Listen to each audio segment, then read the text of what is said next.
the Piazza. With fairest flowers, whilst summer lasts and I live here, fidele.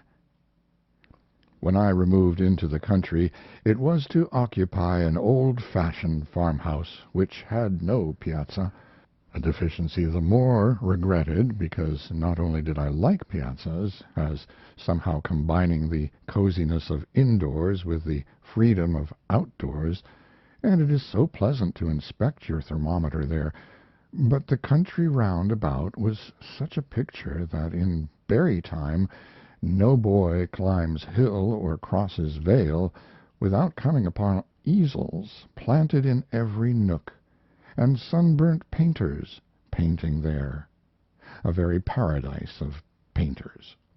The circle of the stars cut by the circle of the mountains, at least so looks it from the house, though once upon the mountains no circle of them can you see. Had the site been chosen 5 rods off, this charmed ring would not have been. The house is old, 70 years since from the heart of the Hearthstone Hills they quarried the Kaaba, or Holy Stone, to which, each Thanksgiving, the social pilgrims used to come. So long ago that, in digging for the foundation, the workmen used both spade and axe, fighting the troglodytes of those subterranean parts, sturdy roots of sturdy wood, encamped upon what is now a long landslide of sleeping meadow, sloping away from my poppy bed. Of that knit wood but one survivor stands, an elm, lonely through steadfastness. Whoever built the house, he builded better than he knew, or else Orion in the zenith flashed down his Damocles sword to him some starry night and said, "Build there." For how otherwise could it have entered the builder's mind that, upon the clearing being made, such a purple prospect would be his? Nothing less than Greylock with all his hills about him, like Charlemagne among his peers. Now, for a house so situated in such a country, to have no piazza for the convenience of those who might desire to feast upon the view, and take their time and ease about it, seemed as much of an omission as if a picture gallery should have no bench. For what but picture galleries are the marble halls of these same limestone hills? Galleries hung, month after month anew, with pictures ever fading into pictures ever fresh. And beauty is like piety, you cannot run and read it. Tranquillity and constancy with, nowadays, an easy chair are needed. For though of old, when reverence was in vogue, and indolence was not, the devotees of nature, doubtless, used to stand and adore, just as in the cathedrals of those ages the worshippers of a higher power did, yet in these times of failing faith and feeble knees we have the piazzas and the pew. During the first year of my residence, the more leisurely to witness the coronation of Charlemagne, weather permitting they crown him every sunrise and sunset, I chose me, on the hillside bank near by, a royal lounge of turf, a green velvet lounge with long moss-padded back, while at the head, strangely enough, there grew, but I suppose for heraldry, 3 tufts of blue violets in a field argent of wild strawberries, and a trellis with honeysuckle I set for canopy. Very majestical lounge indeed, so much so that here, as with the reclining majesty of Denmark in his orchard, a sly earache invaded me. But if damps abound at times in Westminster Abbey, because it is so old, why not within this monastery of mountains, which is older? A piazza must be had. The house was wide, my fortune narrow, so that to build a panoramic piazza one round and round, it could not be, although, indeed, considering the matter by rule and square, the carpenters, in the kindest way, were anxious to gratify my furthest wishes at I've forgotten how much a foot. Upon but one of the four sides would prudence grant me what I wanted. Now which side? To the east, that long camp of the Hearthstone Hills fading far away towards Quito, and every fall a small white flake of something peering suddenly, of a coolish morning, from the topmost cliff, the season's new-dropped lamb, its earliest fleece, and then the Christmas dawn, draping those dim highlands with red-barred plaids and tartans. Goodly sight from your piazza, that. Goodly sight. But to the north is Charlemagne. Can't have the Hearthstone Hills with Charlemagne. Well, the south side. Apple trees are there, pleasant of a balmy morning in the month of May to sit and see that orchard, white budded as for a bridal, and in October one green arsenal yard, such piles of ruddy shot. Very fine, I grant, but to the north is Charlemagne. The west side, look, an upland pasture, alleying away into a maple wood at top. Sweet in opening spring to trace upon the hillside, otherwise gray and bare, to trace, I say, the oldest paths by their streaks of earliest green. Sweet indeed, I can't deny, but to the north is Charlemagne. So Charlemagne he carried it. It was not long after 1848, and somehow about that time, all round the world, these kings they had the casting vote, and voted for themselves. No sooner was ground broken than all the neighborhood, neighbor Dives in particular, broke, too, into a laugh. Piazza to the north, winter Piazza. Once of winter midnights to watch the aurora borealis, I suppose. Hope he's laid in good store of polar muffs and mittens. That was in the lion month of March.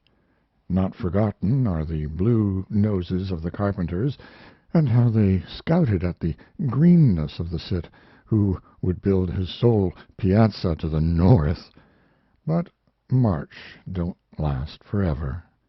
Patience, and August comes, and then in the cool elysium of my northern bower I, Lazarus, in Abraham's bosom, cast down the hill a pitying glance on poor old Dives, tormented in the purgatory of his piazza to the south. But even in December this northern piazza does not repel, nipping cold and gusty though it be, and the north wind, like any miller bolting by the snow, in finest flower, for then once more, with frosted beard, I pace the sleety deck, weathering Cape Horn. In summer, too, canute-like, sitting here, one is often reminded of the sea, for not only do long ground swells roll the slanting grain, and little wavelets of the grass ripple over upon the low piazza as their beach, and the blown down of dandelions is wafted like the spray, and the purple of the mountains is just the purple of the billows, and a still August noon broods upon the deep meadows, as a calm upon the line. But the vastness and the lonesomeness are so oceanic, and the silence and the sameness, too, that the first peep of a strange house, rising beyond the trees, is for all the world like spying on the Barbary coast an unknown sail. And this recalls my inland voyage to Fairyland. A true voyage, but, take it all in all, interesting as if invented. From the piazza some uncertain object I had caught, mysteriously snugged away, to all appearance, in a sort of purpled breast pocket, high up in a hopper-like hollow or sunken angle, among the northwestern mountains, yet whether really it was on the mountainside or the mountain top could not be determined, because, though viewed from favorable points, a blue summit, peering up away behind the rest, will, as it were, talk to you over their heads, and plainly tell you that though he, the blue summit, seems among them, he is not of them, God forbid, and indeed would have you know that he considers himself, as to say truth he has good right, by several cubits their superior, nevertheless, certain ranges, here and there double filed as in platoons, so shoulder and follow up upon one another, with their irregular shapes and heights, that from the Piazza a nigher and lower mountain will, in most states of the atmosphere, effacingly shade itself away into a higher and further one, that an object bleak on the former's crest will, for all that, appear nested in the latter's flank. These mountains, somehow, they play at hide and seek, and all before one's eyes. But be that as it may, the spot in question was, at all events, so situated as to be only visible, and then but vaguely, under certain witching conditions of light and shadow. Indeed, for a year or more I knew not there was such a spot, and might perhaps have never known, had it not been for a wizard afternoon in autumn, late in autumn, a mad poet's afternoon, when the turned maple woods in the broad basin below me, having lost their first vermilion tint, dully smoked, like smoldering towns, when flames expire upon their prey, and rumor had it that this smokiness in the general air was not all Indian summer, which was not used to be so sick a thing, however mild, but in great part was blown from far off forests, for weeks on fire, in Vermont, so that no wonder the sky was ominous as Hecate's cauldron, and two sportsmen, crossing a red stubble buckwheat field, seemed guilty Macbeth and foreboding Banquo, and the hermit's son, hutted in an Adelim cave, well towards the south, according to his season, did little else but, by indirect reflection of narrow rays shot down a simplon pass among the clouds, just steadily paint one small, round, strawberry mole upon the wan cheek of northwestern hills. Signal as a candle, one spot of radiance where all else was shade. Fairies there, thought I, some haunted ring where fairies dance. Time passed, and the following May, after a gentle shower upon the mountains, a little shower islanded in misty seas of sunshine, such a distant shower, and sometimes two and three and four of them, all visible together in different parts, as I loved to watch from the Piazza, instead of thunderstorms, as I used to, which wrap old Greylock like a Sinai, till one thinks swart Moses must be climbing among scathed hemlocks there. After, I say, that gentle shower, I saw a rainbow, resting its furtive end just where, in autumn, I had marked the mole. Fairies there, thought I, remembering that rainbows bring out the blooms, and that if one can but get to the rainbow's end his fortune is made in a bag of gold.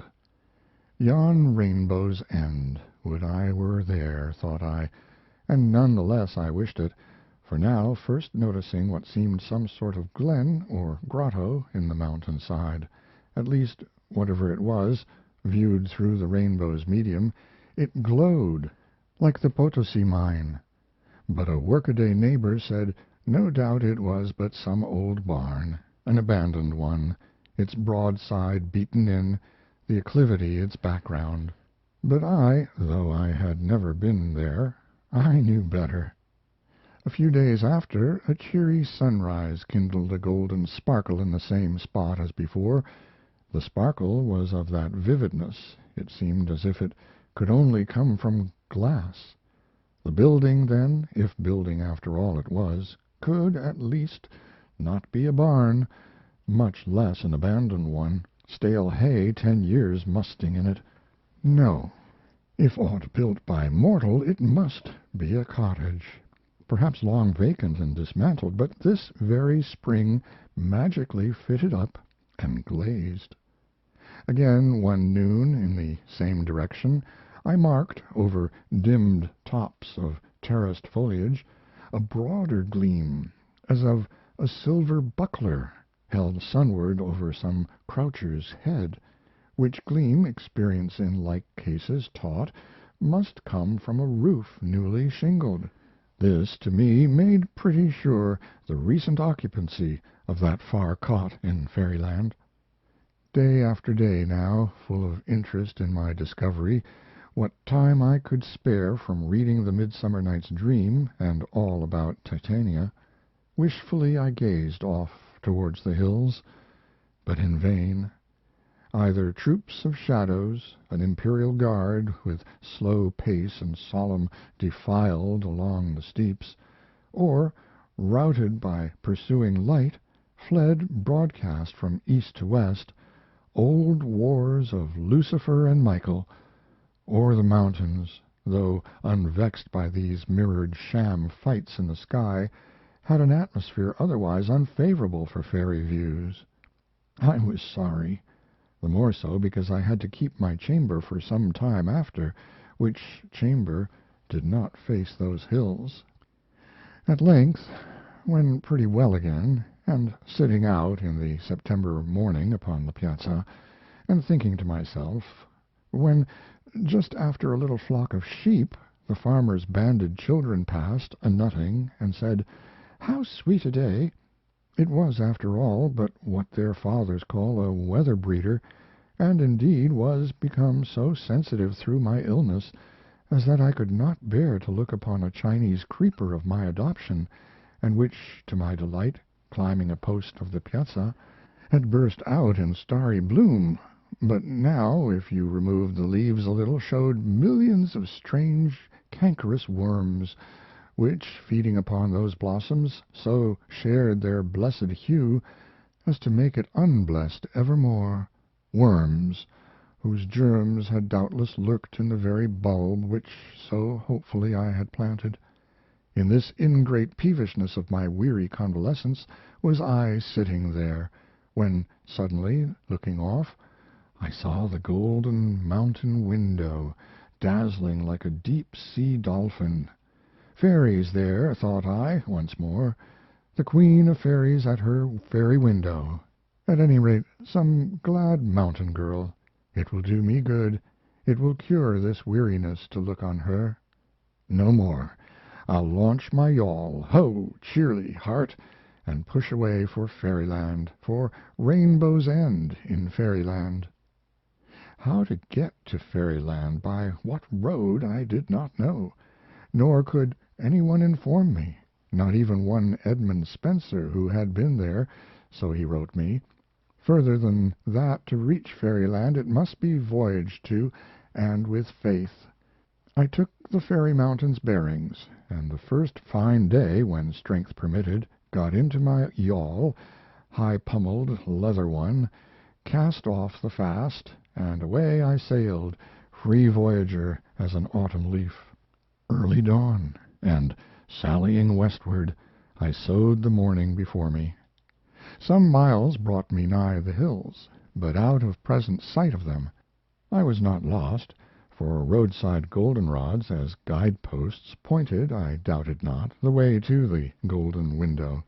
Following them, I came to a lone and languid region, where the grass-grown ways were traveled but by drowsy cattle that, less waked than stirred by day, seemed to walk in sleep. Browse they did not, the enchanted never eat. At least so says Don Quixote, that sagest sage that ever lived. On I went, and gained at last the fairy mountain's base, but saw yet no fairy ring. A pasture rose before me, letting down 5 mouldering bars, so moistly green they seemed fished up from some sunken wreck, a wicked old Aries, long-visaged and with crumpled horn, came snuffing up, and then, retreating, decorously led on along a milky way of white weed, past dim clustering Pleiades and Hyades of small forget-me-nots, and would have led me further still, his astral path, but for golden flights of yellow birds, pilots surely to the golden window, to one side flying before me from bush to bush towards deep woods, which woods themselves were luring, and somehow lured, too, by their fence banning a dark road, which, however dark, led up. I pushed through, when Aries, renouncing me now for some lost soul, wheeled and went his wiser way, forbidding and forbidden ground to him. A winter wood road, matted all along with wintergreen, by the side of pebbly waters, waters the cheerier for their solitude. Beneath swaying fir boughs, petted by no season, but still green in all, on I journeyed, my horse and I, on by an old sawmill, bound down and hushed with vines, that his grating voice no more was heard, on by a deep flume clove through snowy marble, vermeil-tinted, where freshet eddies had, on each side, spun out empty chapels in the living rock, on where jacks in the pulpit, like their Baptist namesake, preached but to the wilderness, on where a huge cross-grained block, fern-bedded, showed where, in forgotten times, man after man had tried to split it, but lost his wedges for his pains, which wedges yet rusted in their holes, on where, ages past, in step-like ledges of a cascade, skull-hollow pots had been churned out by ceaseless whirling of a flintstone, ever wearing, but itself unworn, on by wild rapids pouring into a secret pool, but, soothed by circling there awhile, issued forth serenely, on to less broken ground, and by a little ring where, truly, fairies must have danced, or else some wheel-tire been heated, for all was bare, still on and up and out into a hanging orchard, where maidenly looked down upon me a crescent moon from morning. My horse hitched low his head. Red apples rolled before him, Eve's apples, seek no furthers. He tasted one, I another. It tasted of the ground.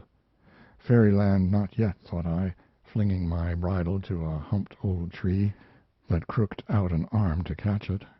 For the way now lay where path was none, and none might go but by himself, and only go by daring, through blackberry brakes that tried to pluck me back, though I but strained towards fruitless growths of mountain laurel, up slippery steeps to barren heights, where stood none to welcome.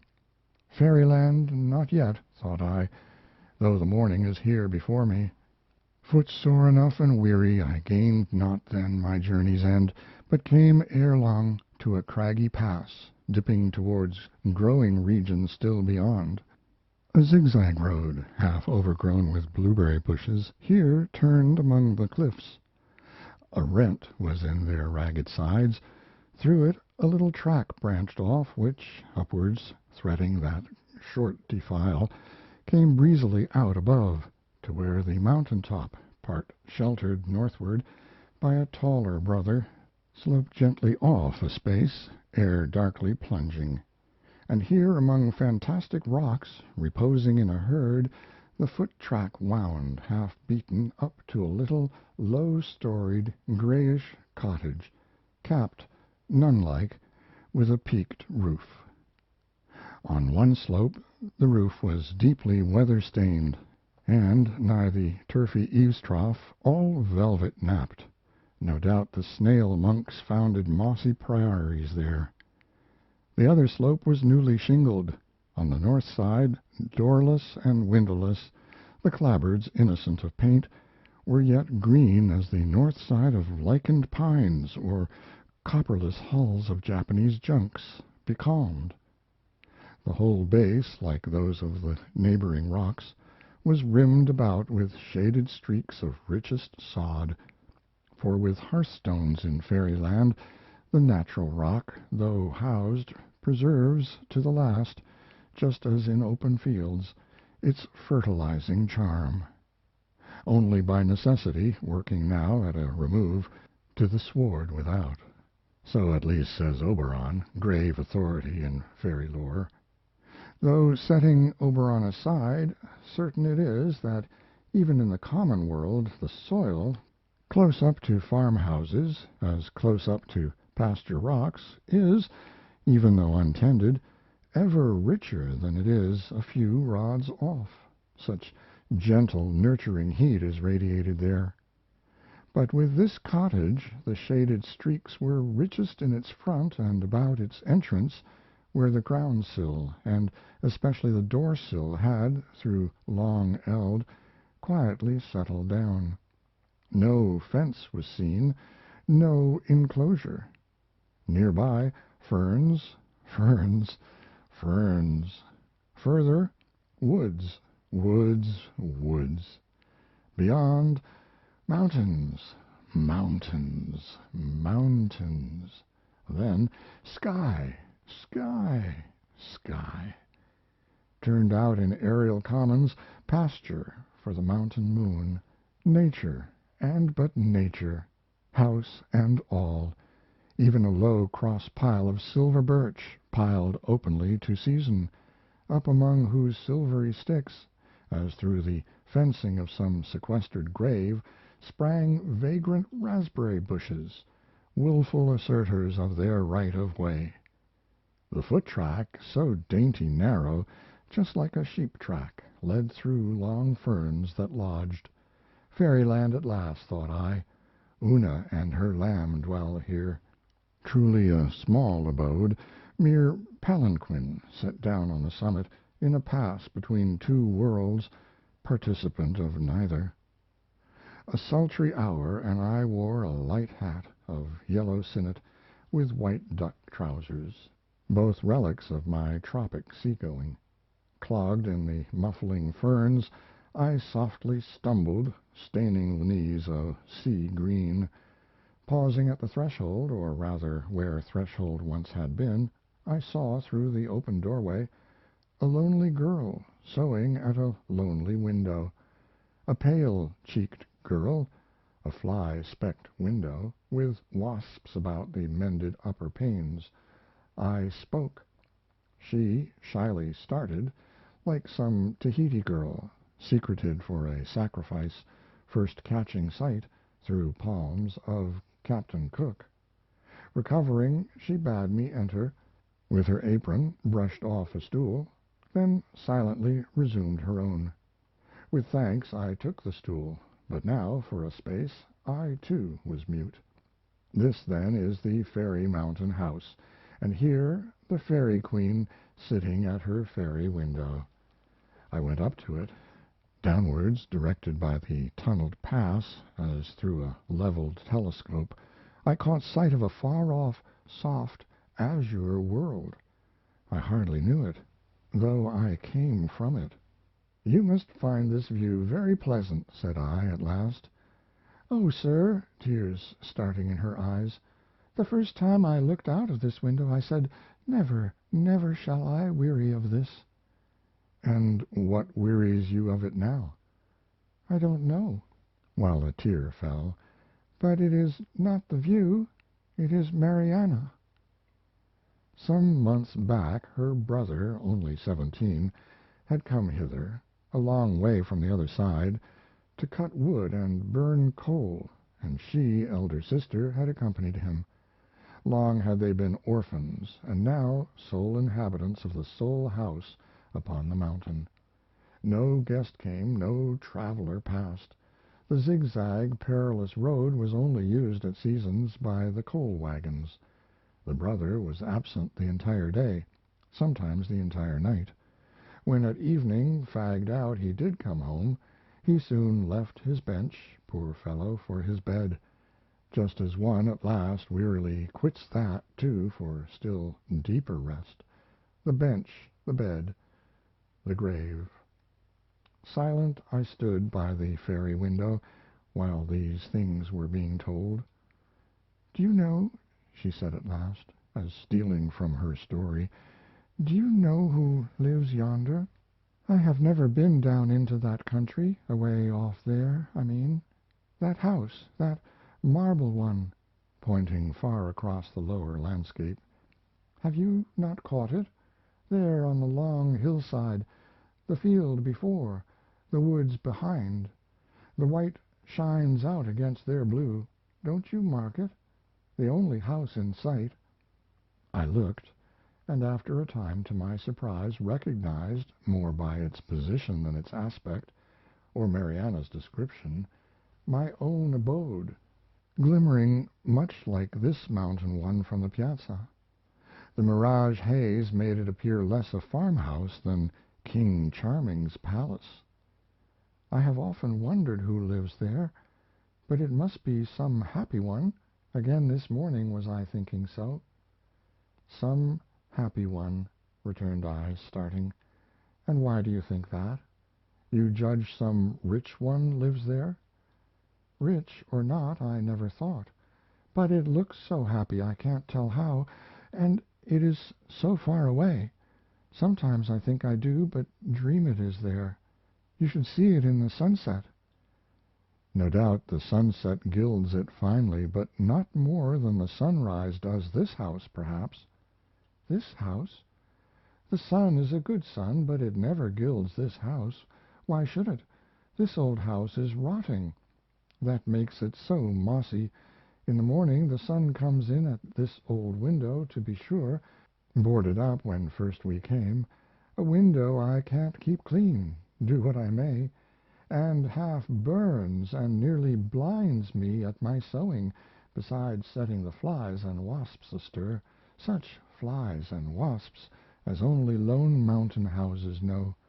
See, here is the curtain, this apron. I try to shut it out with, then. It fades it, you see. The sun gild this house? Not that ever Mariana saw. Because when this roof is gilded most, then you stay here within." "The hottest, weariest hour of the day, you mean? Sir, the sun gilds not this roof. It leaked so, brother newly shingled all one side. Did you not see it? The north side, where the sun strikes most on what the rain has wetted. The sun is a good sun, but this roof, it first scorches and then rots. An old house. They went west, and are long dead, they say, who built it. A mountain house. In winter no fox could den in it.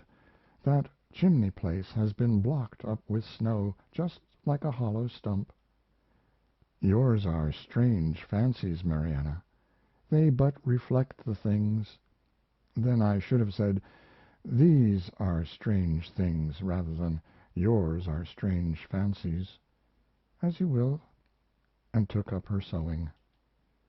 Something in those quiet words, or in that quiet act, it made me mute again, while noting, through the fairy window, a broad shadow stealing on, as cast by some gigantic condor floating at brooding poise on outstretched wings. I marked how, by its deeper and inclusive dusk, it wiped away into itself all lesser shades of rock or fern.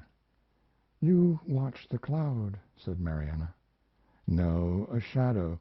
A cloud's, no doubt, though I cannot see it. How did you know it? Your eyes are on your work." "It dusked my work. There, now the cloud is gone, Tray comes back." "How?"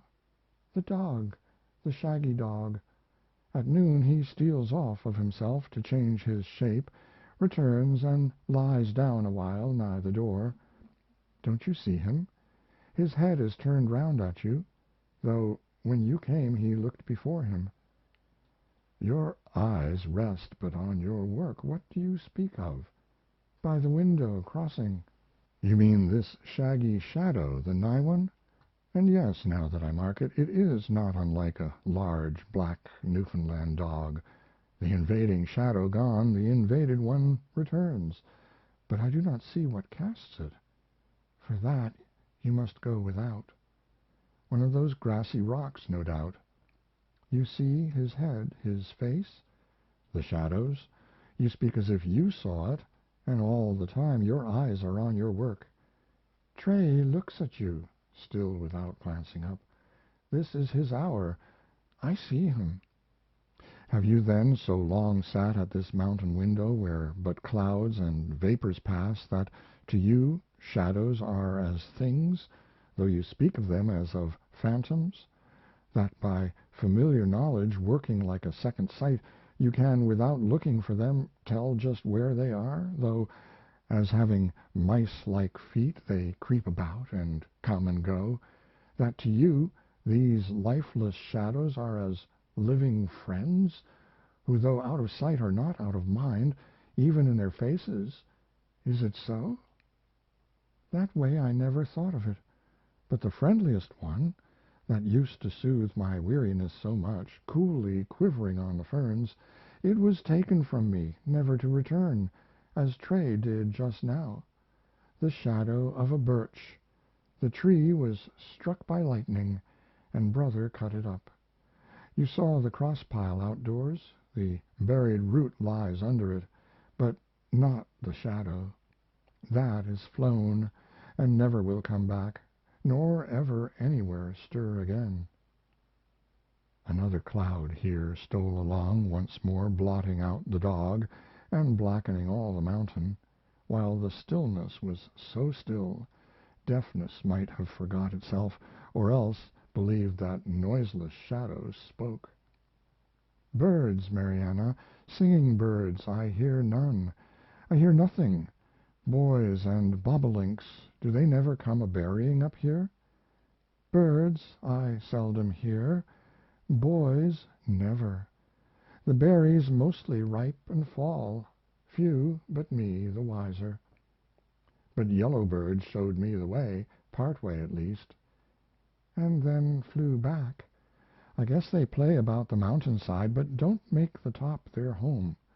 And no doubt you think that living so lonesome here, knowing nothing, hearing nothing, little at least, but sound of thunder and the fall of trees, never reading, seldom speaking, yet ever wakeful, this is what gives me my strange thoughts, for so you call them, this weariness and wakefulness together brother, who stands and works in open air, would I could rest like him, but mine is mostly but dull woman's work, sitting, sitting, restless sitting.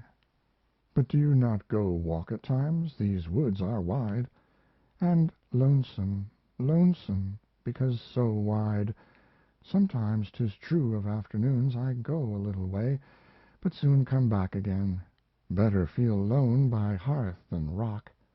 The shadows hereabouts I know, those in the woods are strangers.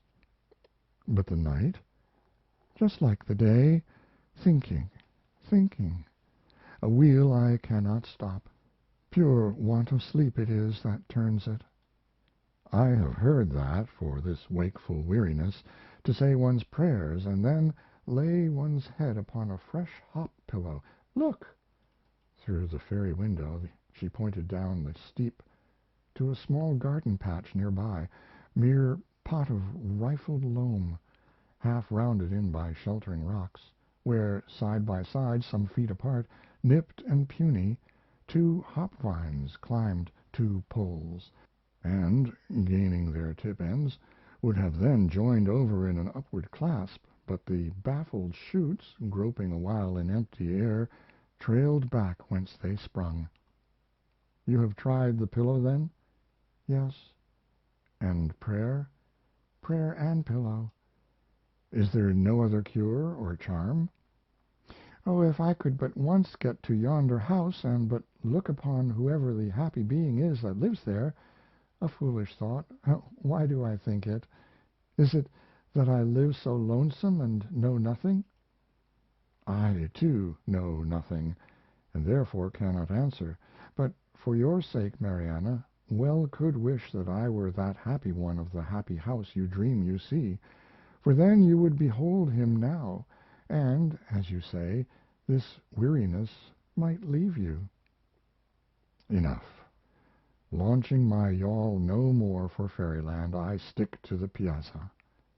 It is my box royal, and this amphitheater my theater of San Carlo. Yes, the scenery is magical, the illusion so complete. And Madame Meadowlark, my prima donna, plays her grand engagement here, and, drinking in her sunrise note, which, Memnon-like, seems struck from the golden window, how far from me the weary face behind it. But every night, when the curtain falls, truth comes in with darkness. No light shows from the mountain. To and fro I walk the piazza deck, haunted by Mariana's face and many as real a story. The Lightning Rod Man. What grand, irregular thunder, thought I, standing on my hearthstone among the Acroceraunian hills, as the scattered bolts boomed overhead and crashed down among the valleys, every bolt followed by zigzag irradiations and swift slants of sharp rain, which audibly rang like a charge of spear points on my low shingled roof. I suppose, though, that the mountains hereabouts break and churn up the thunder, so that it is far more glorious here than on the plain. Hark! Someone at the door. Who is this that chooses a time of thunder for making calls? And why don't he, man fashion, use the knocker, instead of making that doleful undertaker's clatter with his fist against the hollow panel? But let him in. Ah, here he comes. Good day, sir. An entire stranger. Pray be seated. What is that strange-looking walking stick he carries? A fine thunderstorm, sir. Fine? Awful! You are wet. Stand here on the hearth before the fire. Not for worlds. The stranger still stood in the exact middle of the cottage where he had first planted himself. His singularity impelled a closer scrutiny. A lean, gloomy figure, hair dark and lank, mattedly streaked over his brow. His sunken pitfalls of eyes were ringed by indigo halos, and played with an innocuous sort of lightning, the gleam without the bolt. The whole man was dripping. He stood in a puddle on the bare oak floor, his strange walking-stick vertically resting at his side. It was a polished copper rod, 4 feet long, lengthwise attached to a neat wooden staff by insertion into 2 balls of greenish glass ringed with copper bands. The metal rod terminated at the top, tripod-wise, in 3 keen tines, brightly gilt. He held the thing by the wooden part alone. "Sir," said I, bowing politely, "have I the honor of a visit from that illustrious god, Jupiter Tonans?" So stood he in the Greek statue of old, grasping the lightning bolt. If you be he, or his viceroy, I have to thank you for this noble storm you have brewed among our mountains. Listen, that was a glorious peal. Ah, to a lover of the majestic, it is a good thing to have the Thunderer himself in one's cottage. The thunder grows finer for that. But pray be seated. This old rush-bottomed armchair, I grant, is a poor substitute for your evergreen throne on Olympus, but condescend to be seated." While I thus pleasantly spoke, the stranger eyed me half in wonder and half in a strange sort of horror, but did not move a foot. "Do, sir, be seated. You need to be dried ere going forth again." I planted the chair invitingly on the broad hearth, where a little fire had been kindled that afternoon to dissipate the dampness, not the cold, for it was early in the month of September. But without heeding my solicitation, and still standing in the middle of the floor, the stranger gazed at me portentously and spoke. "Sir," said he, "excuse me, but instead of my accepting your invitation to be seated on the hearth there, I solemnly warn you that you had best accept mine and stand with me in the middle of the room. Good heavens!" he cried, starting. "There is another of those awful crashes. I warn you, sir, quit the hearth." "Mr. Jupiter Tonans," said I, quietly rolling my body on the stone, "I stand very well here." "Are you so horridly ignorant, then," he cried, "as not to know that by far the most dangerous part of a house during such a terrific tempest as this is the fireplace?" "Nay, I did not know that," involuntarily stepping upon the first board next to the stone. The stranger now assumed such an unpleasant air of successful admonition that, quite involuntarily again, I stepped back upon the hearth and threw myself into the erectest, proudest posture I could command. But I said nothing. "For heaven's sake!" he cried, with a strange mixture of alarm and intimidation. "For heaven's sake, get off the hearth! Know you not that the heated air and soot are conductors, to say nothing of those immense iron fire dogs? Quit the spot, I conjure, I command you!" "Mr. Jupiter Tonans, I am not accustomed to be commanded in my own house." "Call me not by that pagan name. You are profane in this time of terror." "Sir, will you be so good as to tell me your business? If you seek shelter from the storm, you are welcome, so long as you be civil. But if you come on business, open it forthwith. Who are you?" "I am a dealer in lightning rods," said the stranger, softening his tone. "My special business is Merciful heavens, what a crash! Have you ever been struck? Your premises, I mean? No? It's best to be provided," significantly rattling his metallic staff on the floor. "By nature there are no castles in thunderstorms, yet say but the word, and of this cottage I can make a Gibraltar by a few waves of this wand. Hark, what Himalayas of concussions!" "You interrupt yourself. Your special business you were about to speak of." "My special business is to travel the country for orders for lightning rods. This is my specimen rod," tapping his staff. "I have the best of references," fumbling in his pockets. "In Crickham last month I put up 23 rods on only 5 buildings." "Let me see. Was it not at Crickham last week about midnight on Saturday that the steeple, the big elm, and the assembly room cupola were struck? Any of your rods there?" "Not on the tree and cupola, but the steeple." "Of what use is your rod, then?" "Of life and death use. But my workman was heedless. In fitting the rod at top to the steeple he allowed a part of the metal to graze the tin sheeting. Hence the accident. Not my fault, but his. Hark!" "Never mind. That clap burst quite loud enough to be heard without finger pointing. Did you hear of the event at Montreal last year?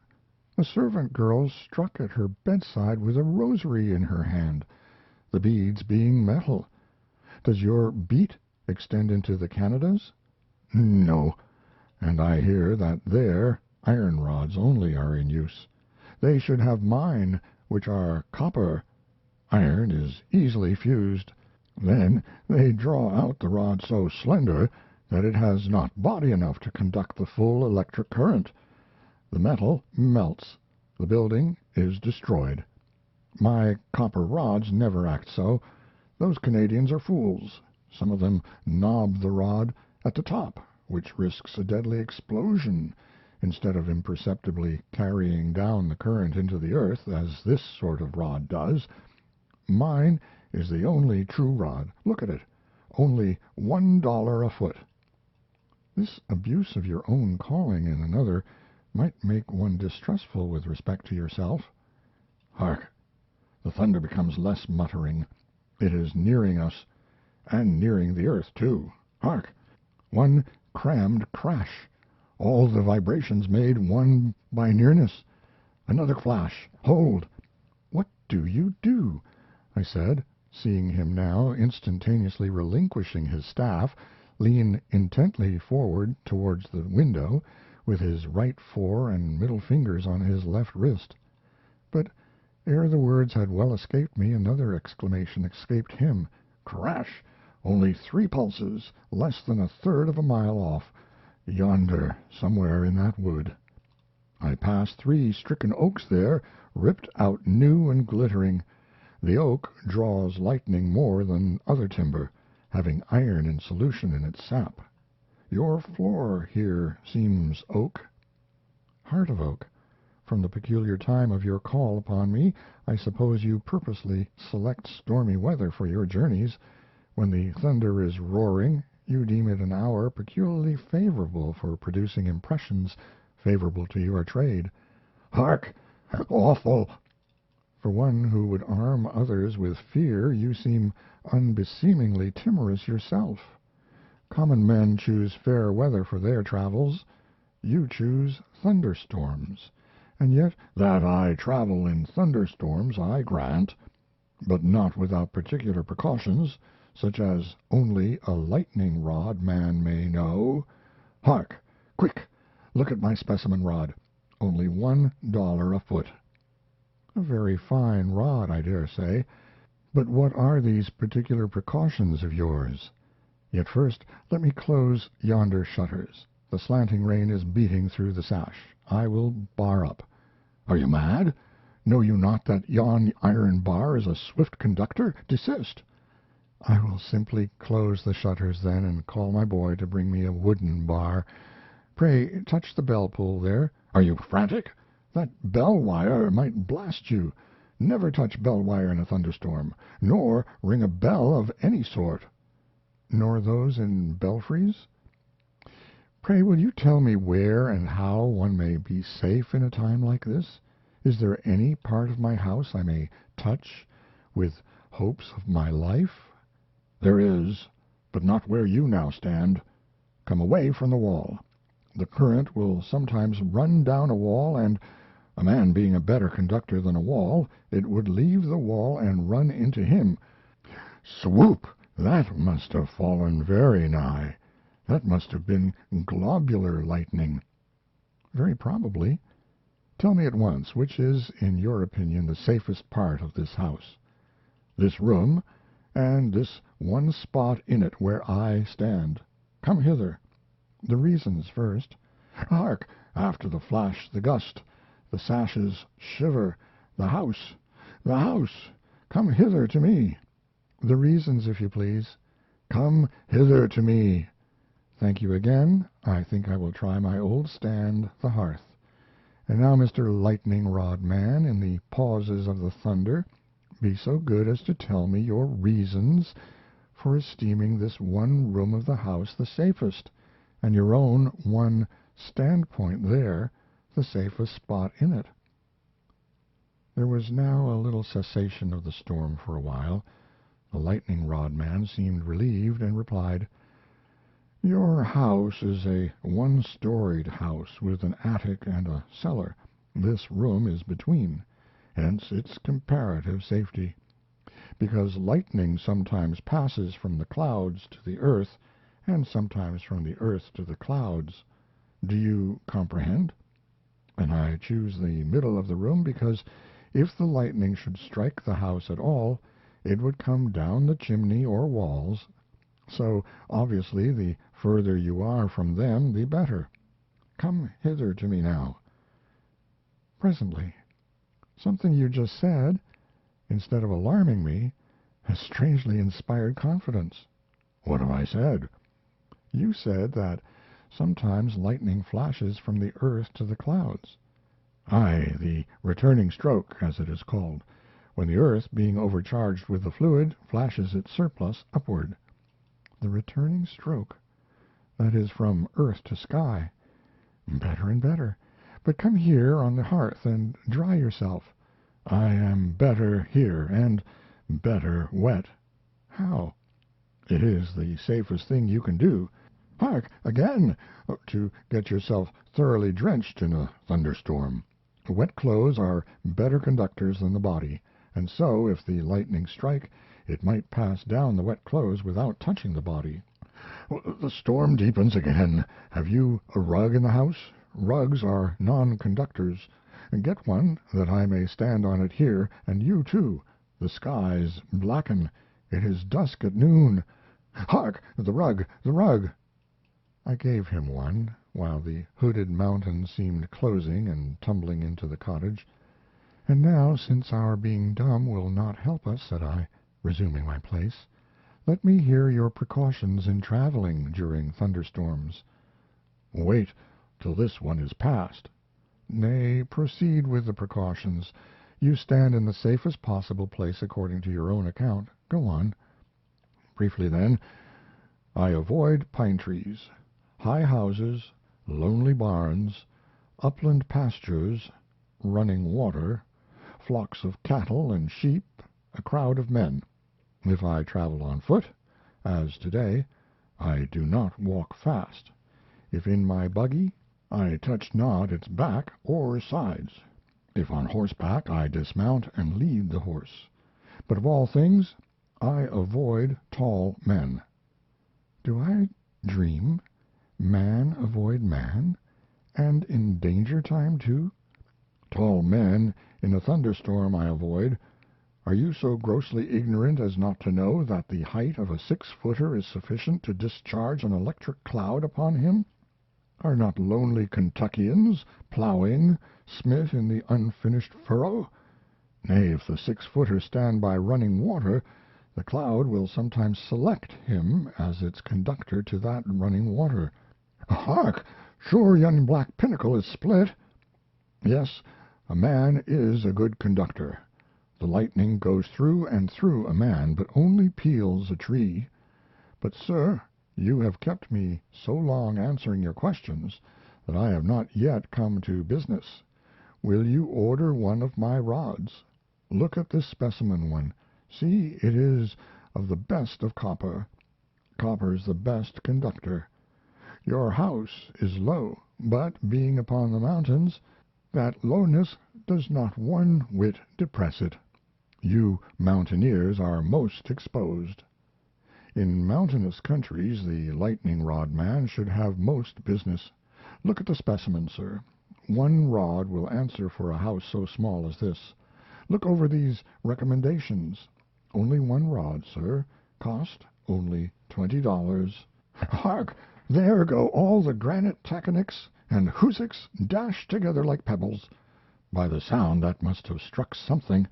An elevation of 5 feet above the house will protect 20 feet radius all about the rod. Only $20, sir. $1 a foot. Hark! Dreadful! Will you order? Will you buy? Shall I put down your name? Think of being a heap of charred offal, like a haltered horse burnt in his stall, and all in one flash. You pretended envoy extraordinary and minister plenipotentiary to and from Jupiter Tonans, laughed I. You mere man who come here to put you and your pipe stem between clay and sky. Do you think that because you can strike a bit of green light from the Leyden jar that you can thoroughly avert the supernal bolt? Your rod rusts or breaks, and where are you? Who has empowered you, you Tetzel, to peddle round your indulgences from divine ordinations?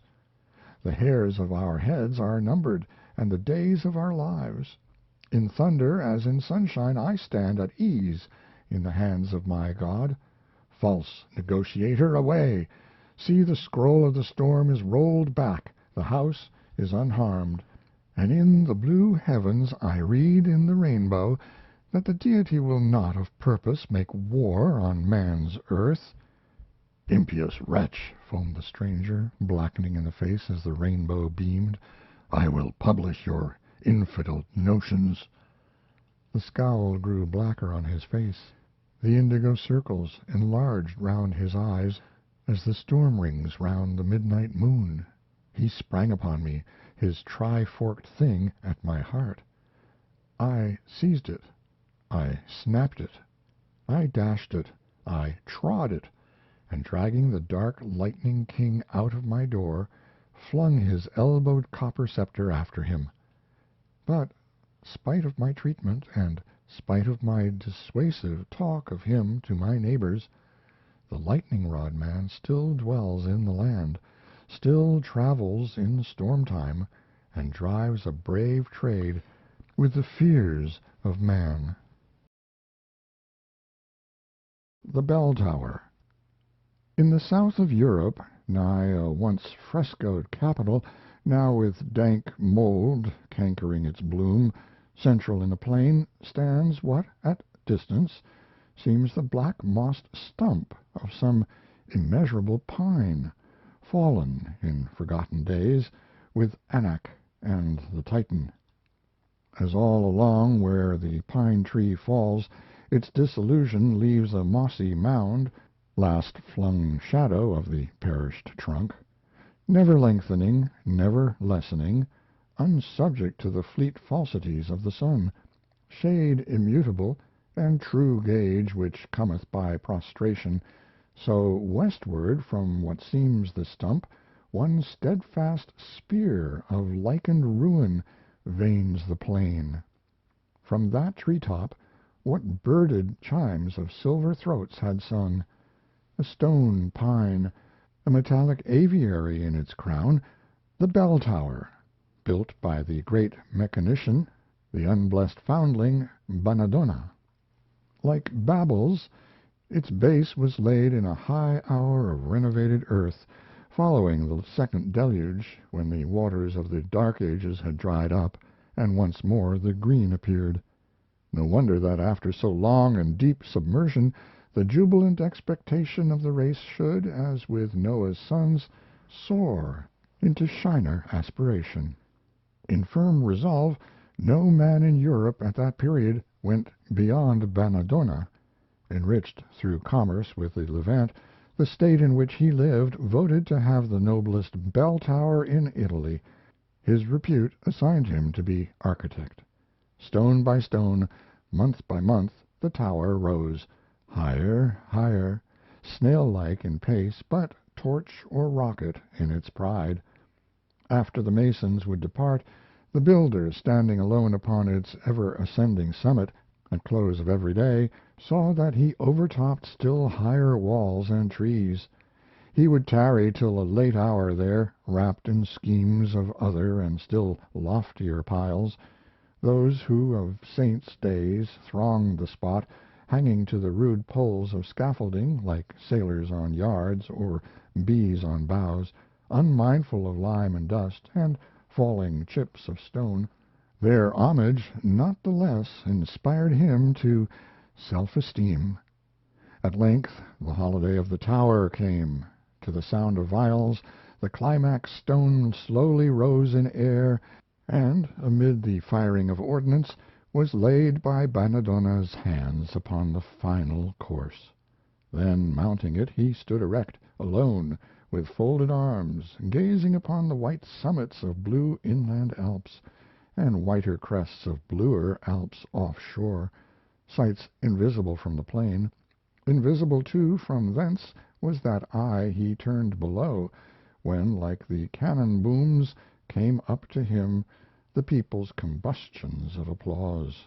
That which stirred them so was seeing with what serenity the builder stood 300 feet in the air upon an unrailed perch. This none but he durst do, but his periodic standing upon the pile in each stage of its growth, such discipline had its last result. Little remained now but the bells. These, in all respects, must correspond with their receptacle. The minor ones were prosperously cast. A highly enriched one followed, of singular make, intended for suspension in a manner before unknown. The purpose of this bell, its rotary motion and connection with the clockwork, also executed at the time, will, in the sequel, receive mention. In the one erection, bell tower and clock tower were united, though before that period such structures had commonly been built distinct, as the Campanile and Torre de Orologio of St. Mark to this day attest. But it was upon the great state bell that the founder lavished his more daring skill. In vain did some of the less elated magistrates here caution him, saying that though truly the tower was titanic, yet limit should be set to the dependent weight of its swaying masses. But undeterred, he prepared his mammoth mold, dented with mythological devices, kindled his fires of balsamic firs, melted his tin and copper, and, throwing in much plate, contributed by the public spirit of the nobles, let loose the tide. The unleashed metals bayed like hounds, the workmen shrunk; through their fright fatal harm to the bell was dreaded. Fearless as Shadrach, Benedona, rushing through the glow, smote the chief culprit with his ponderous ladle. From the smitten part a splinter was dashed into the seething mass, and at once was melted in. Next day a portion of the work was heedfully uncovered. All seemed right. Upon the third morning, with equal satisfaction, it was bared still lower. At length, like some old Theban king, the whole cooled casting was disinterred. All was fair, except in one strange spot; but as he suffered no one to attend him in these inspections, he concealed the blemish by some preparation which none knew better to devise. The casting of such a mass was deemed no small triumph for the caster, one, too, in which the state might not scorn to share. The homicide was overlooked. By the charitable, that deed was but imputed to sudden transports of aesthetic passion, not to any flagitious quality.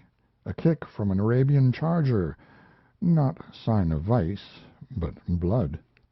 His felony remitted by the judge, absolution given him by the priest, what more could even a sickly conscience have desired? Honoring the tower and its builder with another holiday, the Republic witnessed the hoisting of the bells and clockwork amid shows and pomps superior to the former. Some months of more than usual solitude on Benedonna's part ensued. It was not unknown that he was engaged upon something for the belfry, intended to complete it and surpass all that had gone before.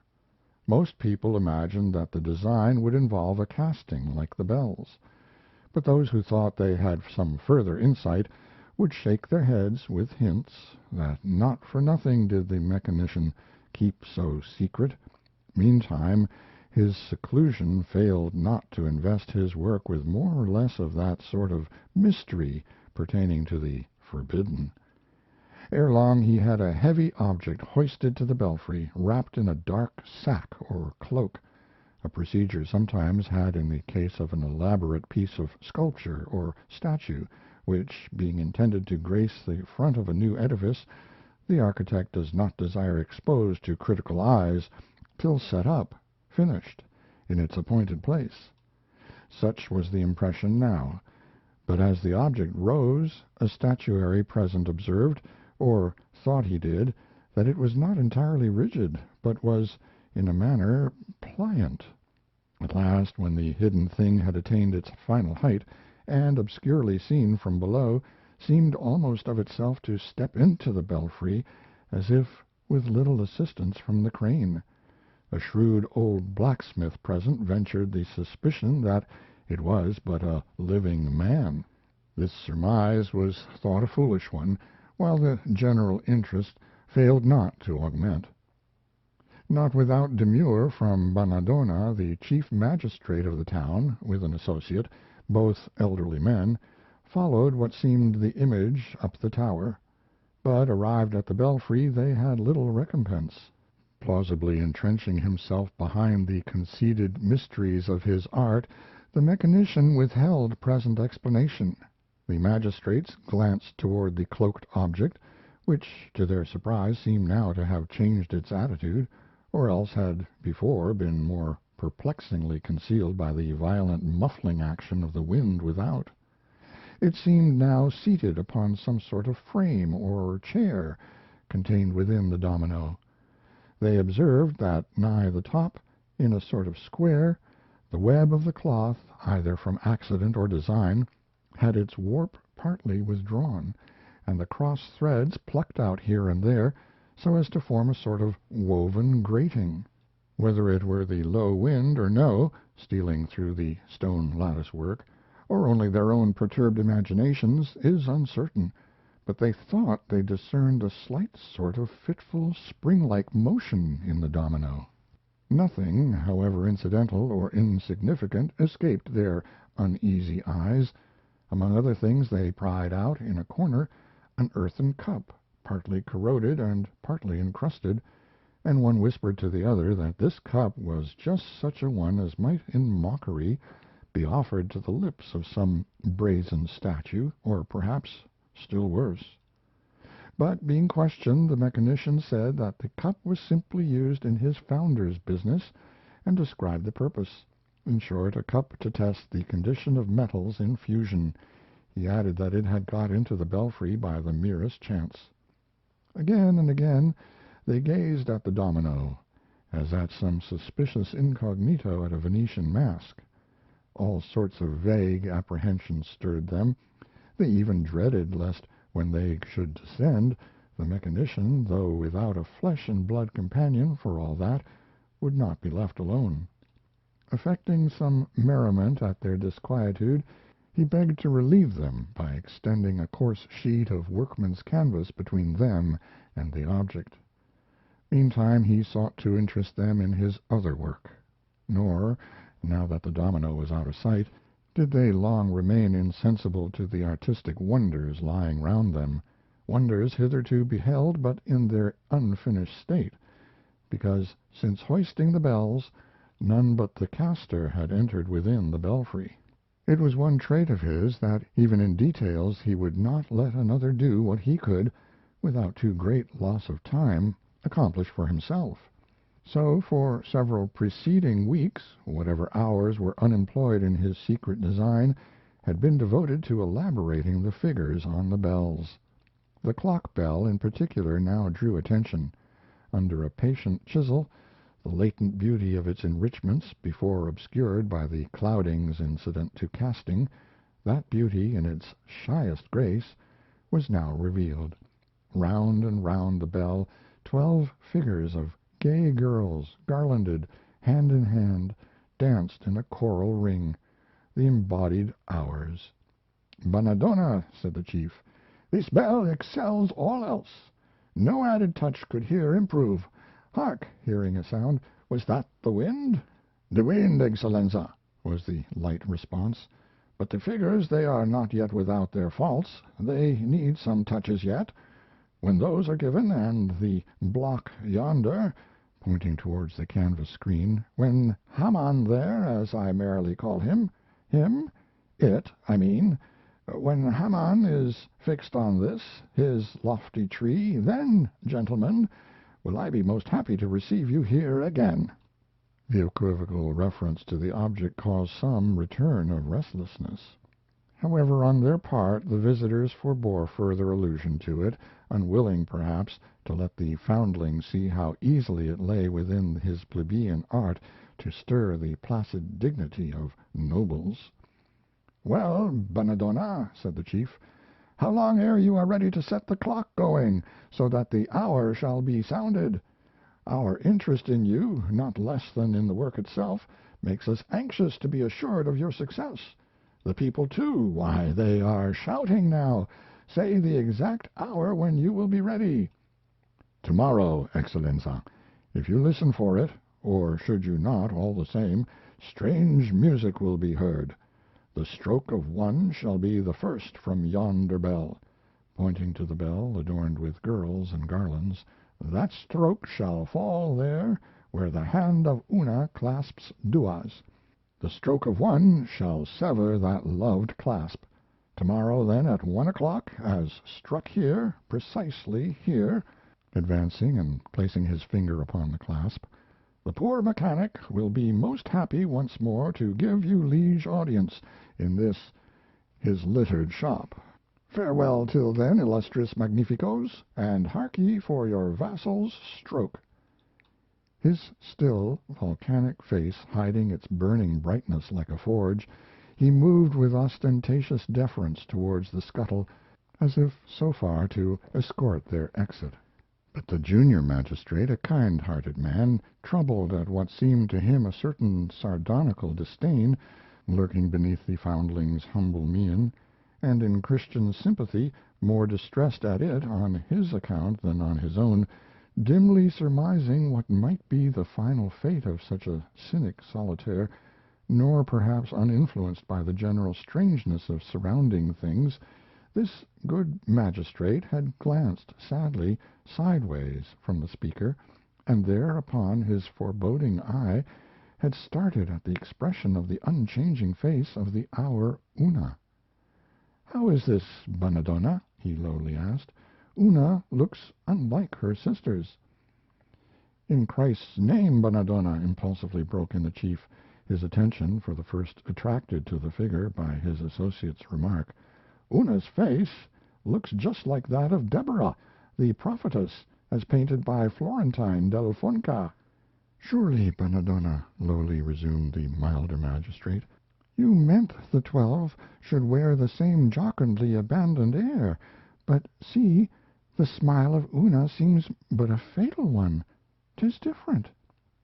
While his mild associate was speaking, the chief glanced inquiringly from him to the caster, as if anxious to mark how the discrepancy would be accounted for. As the chief stood, his advanced foot was on the scuttle's curb. Bannadonna spoke.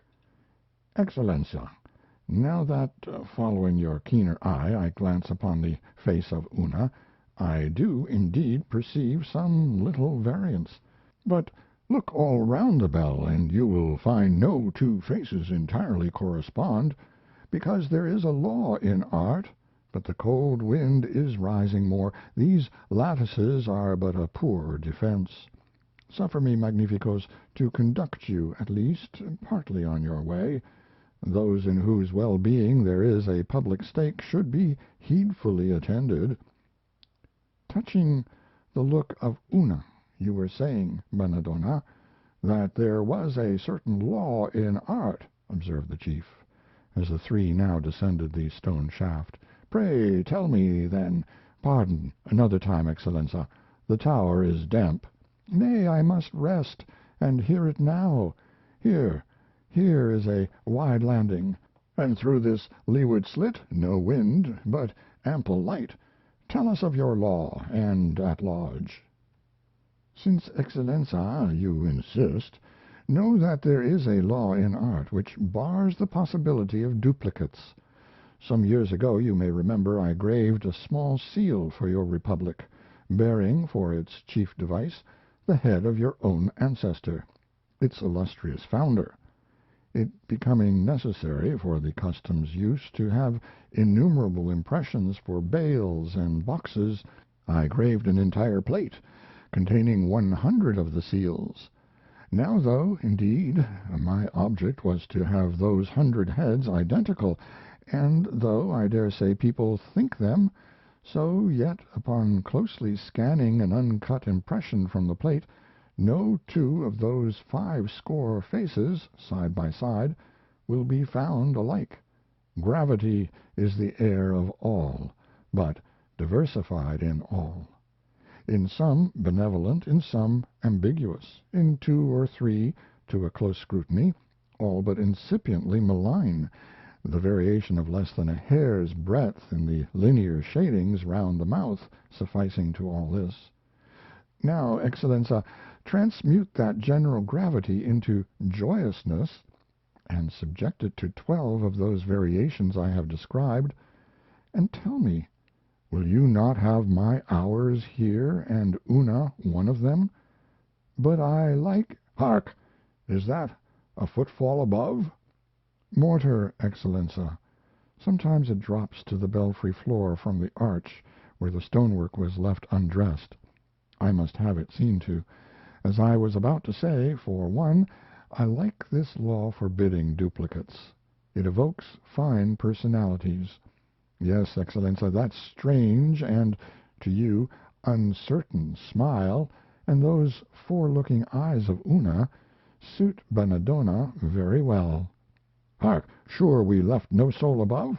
No soul, Excellenza. Rest assured, no soul. Again the mortar. It fell not while we were there. Ah, in your presence it better knew its place, Excellenza, blandly bowed Bannadonna. But Una, said the milder magistrate, She seemed intently gazing on you. One would have almost sworn that she picked you out from among us three." "If she did, possibly it might have been her finer apprehension, Excellenza." "How, Bernardona? I do not understand you." "No consequence, no consequence, Excellenza, but the shifted wind is blowing through the slit. Suffer me to escort you on, and then, pardon, but the toiler must to his tools." "It may be foolish, senor," said the milder magistrate, as from the third landing the two now went down unescorted, "but somehow our great mechanician moves me strangely. Why, just now, when he so superciliously replied, his walk seemed Sisera's, God's vain foe, in Delfonca's painting. And that young sculptor Deborah, too. Ay, and that—" "Tush, tush, senor," returned the chief. "A passing whim. Deborah? Where's Jael, pray?" "Ah," said the other, as they now stepped upon the sod. "Ah, senor, I see you leave your fears behind you with the chill and gloom, but mine, even in this sunny air, remain. Hark!" It was a sound from just within the tower door, whence they had emerged. Turning, they saw it closed. "He has slipped down and barred us out," smiled the chief, "but it is his custom." Proclamation was now made that the next day, at 1 hour after meridian, the clock would strike, and, thanks to the mechanician's powerful art, with unusual accompaniments. But what those should be none as yet could say. The announcement was received with cheers. By the looser sort, who encamped about the tower all night, lights were seen gleaming through the topmost blindwork, only disappearing with the morning sun. Strange sounds, too, were heard, or were thought to be by those whom anxious watching might not have left mentally undisturbed, sounds not only of some ringing implement, but also, so they said, half suppressed screams and plainings, such as might have issued from some ghostly engine overplied. Slowly the day drew on, part of the concourse chasing the weary time with songs and games, till at last the great blurred sun rolled like a football against the plain. At noon the nobility and principal citizens came from the town in cavalcade, a guard of soldiers also, with music, the more to honor the occasion. Only 1 hour more. Impatience grew. Watches were held in hands of feverish men, who stood now scrutinizing their small dial plates, and then, with neck thrown back, gazing toward the belfry, as if the eye might foretell that which could only be made sensible to the ear, for as yet there was no dial to the tower clock. The hour hands of 1,000 watches now verged within a hair's breadth of the figure 1. A silence, as of the expectation of some Shiloh, pervaded the swarming plain. Suddenly a dull, mangled sound, naught ringing in it, scarcely audible, indeed, to the outer circle of the people, that dull sound dropped heavily from the belfry. At the same moment each man stared at his neighbor blankly. All watches were upheld, all hour hands had passed the figure 1. No bell stroke from the tower. The multitude became tumultuous. Waiting a few moments, the chief magistrate, commanding silence, hailed the belfry to know what thing unforeseen had happened there. No response. He hailed again, and yet again. All continued hushed. By his order the soldiers burst in the tower door, when, stationing guards to defend it from the now surging mob, the chief, accompanied by his former associate, climbed the winding stairs. Halfway up they stopped to listen. No sound. Mounting faster, they reached the belfry, but at the threshold started at the spectacle disclosed. A spaniel, which, unbeknown to them, had followed them thus far, stood shivering as before some unknown monster in a brake, or rather as if it snuffed footsteps leading to some other world. Bernardona lay, prostrate and bleeding, at the base of the bell, which was adorned with girls and garlands. He lay at the feet of the hour Una, his head coinciding in a vertical line with her left hand clasped by the hour Dua.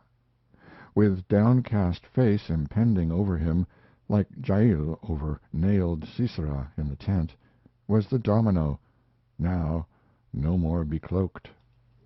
It had limbs, and seemed clad in a scaly mail lustrous as a dragon beetle's. It was manacled, and its clubbed arms were uplifted, as if with its manacles once more to smite its already smitten victim. One advanced foot of it was inserted beneath the dead body, as if in the act of spurning it. Uncertainty falls on what now followed. It were but natural to suppose that the magistrates would at first shrink from immediate personal contact with what they saw. At the least, for a time, they would stand in involuntary doubt, it may be in more or less of horrified alarm. Certain it is that an arquebus was called for from below, and some add that its report, followed by a fierce whiz, as of the sudden snapping of a mainspring, with a steely din, as if a stack of sword blades should be dashed upon a pavement, these blended sounds came ringing to the plain, attracting every eye far upward to the belfry, whence, through the lattice work, thin wreaths of smoke were curling. Some averred that it was the spaniel, gone mad by fear, which was shot. This others denied. True it was, the spaniel never more was seen, and probably, for some unknown reason, it shared the burial now to be related of the domino. For whatever the preceding circumstances may have been, the first instinctive panic over, or else all ground of reasonable fear removed, the two magistrates by themselves quickly re-hooded the figure in the dropped cloak wherein it had been hoisted. The same night it was secretly lowered to the ground, smuggled to the beach, pulled far out to sea, and sunk. Nor to any after urgency, even in free convivial hours, would the twain ever disclose the full secrets of the belfry.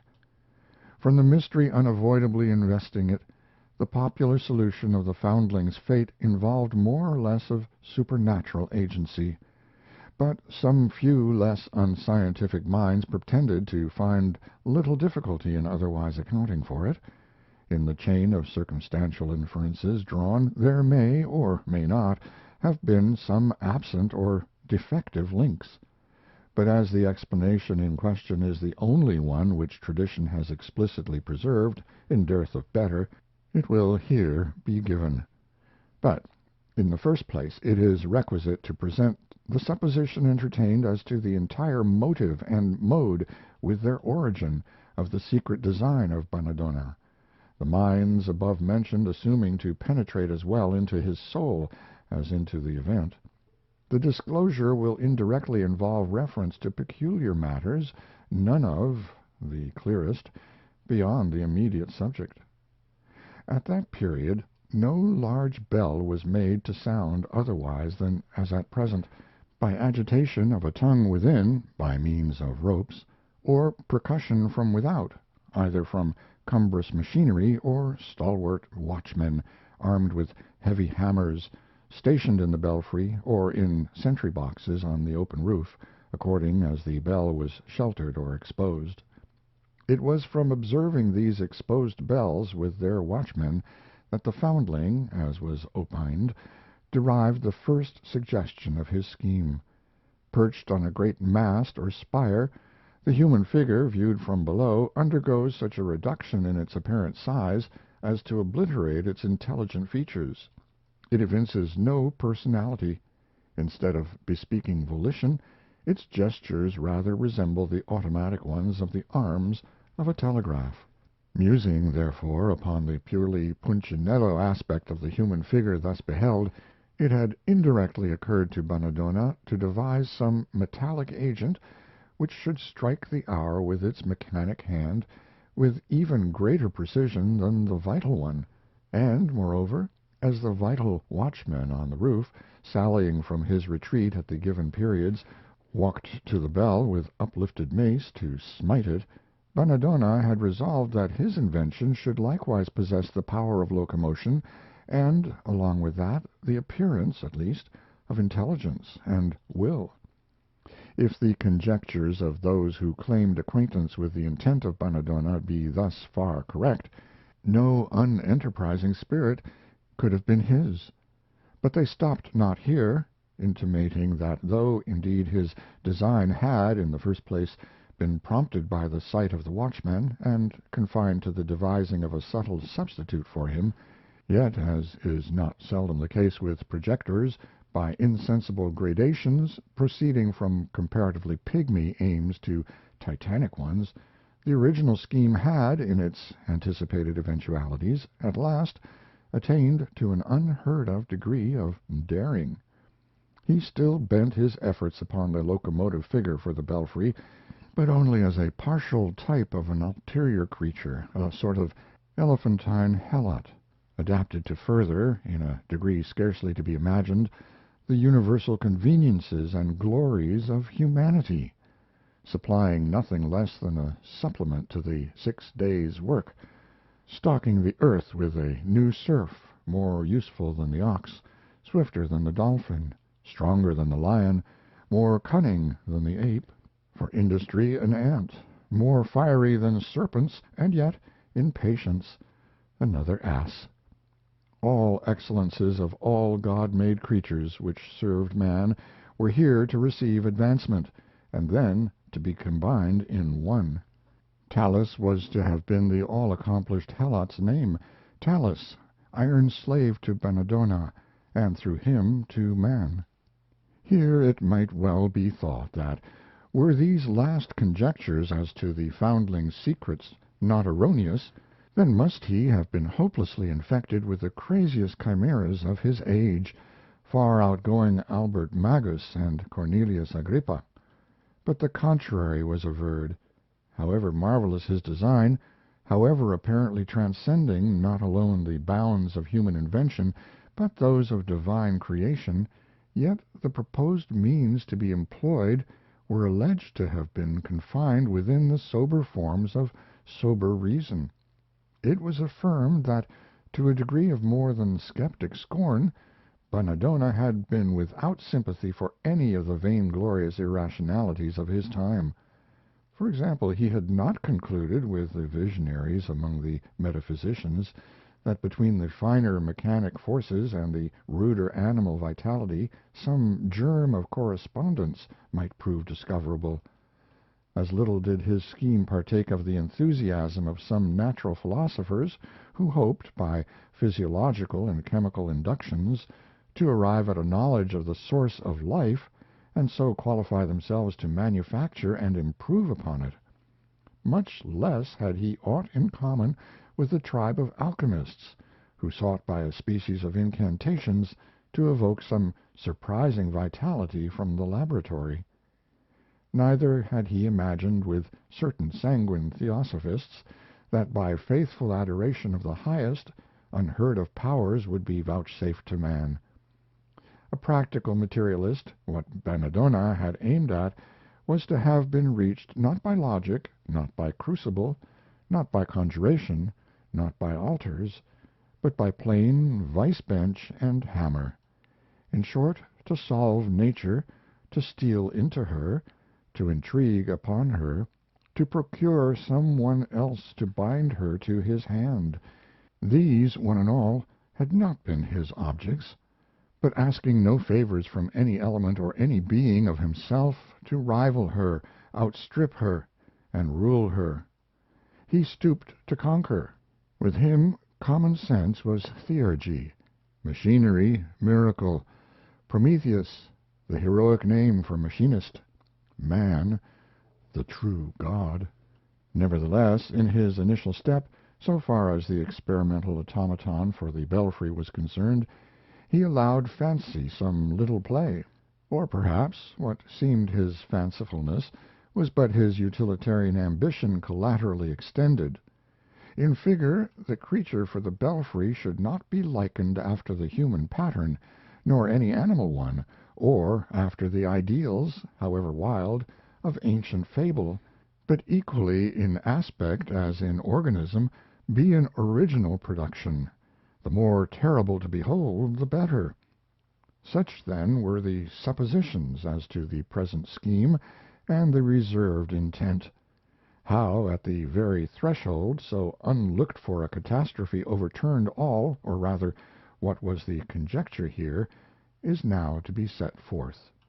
It was thought that on the day preceding the fatality, his visitors having left him, Bannadonna had unpacked the belfry image, adjusted it, and placed it in the retreat provided, a sort of sentry box in one corner of the belfry.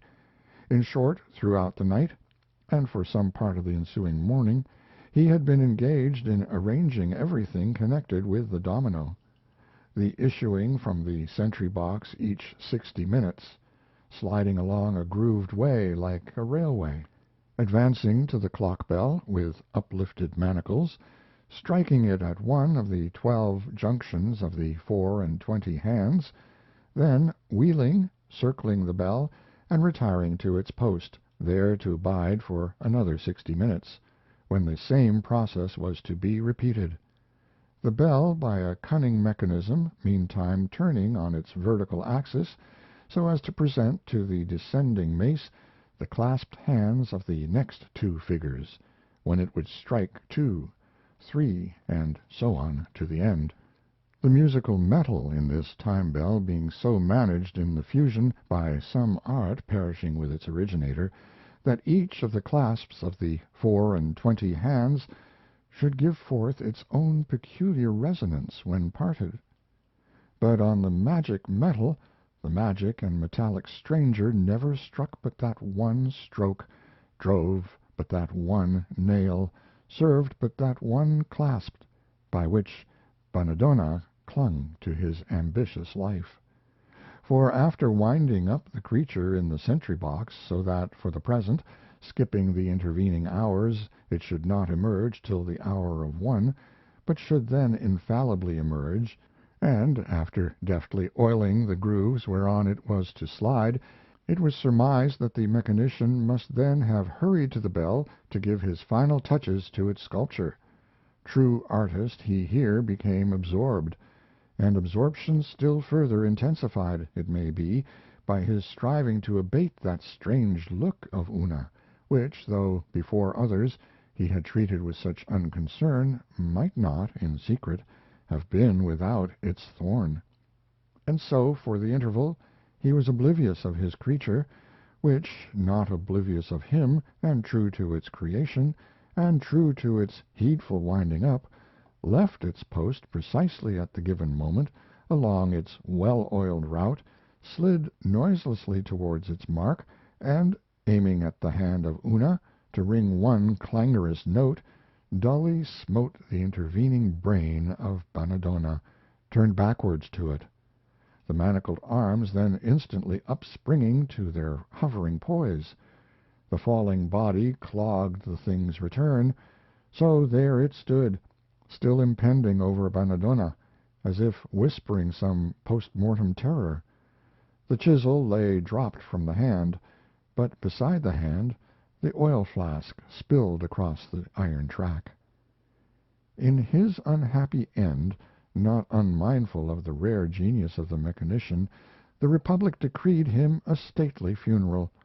It was resolved that the great bell, the one whose casting had been jeopardized through the timidity of the ill-starred workman, should be rung upon the entrance of the bier into the cathedral. The most robust man of the country round was assigned the office of bell-ringer. As the pall-bearers entered the cathedral porch, naught but a broken and disastrous sound, like that of some lone Alpine landslide, fell from the tower upon their ears, and then all was hushed. Glancing backwards, they saw the groined belfry crashed sideways in. It afterwards appeared that the powerful peasant, who had the bell rope in charge, wishing to test at once the full glory of the bell, had swayed down upon the rope with one concentrated jerk. The mass of quaking metal, too ponderous for its frame, and strangely feeble somewhere at its top, loosed from its fastening, tore sideways down, and tumbling in one sheer fall 300 feet to the soft sward below, buried itself inverted and half out of sight. Upon its disinterment the main fracture was found to have started from a small spot in the ear, which, being scraped, revealed a defect, deceptively minute in the castings, which defect must subsequently have been pasted over with some unknown compound. The remolten metal soon reassumed its place in the tower's repaired superstructure. For 1 year the metallic choir of birds sang musically in its belfry bowwork of sculptured blinds and traceries. But on the first anniversary of the tower's completion, at early dawn, before the concourse had surrounded it, an earthquake came. One loud crash was heard. The stone pine, with all its bower of songsters, lay overthrown upon the plain. So the blind slave obeyed its blinder lord, but in obedience slew him. So the Creator was killed by the creature. So the bell was too heavy for the tower. So the bell's main weakness was where man's blood had flawed it. And so pride went before the fall.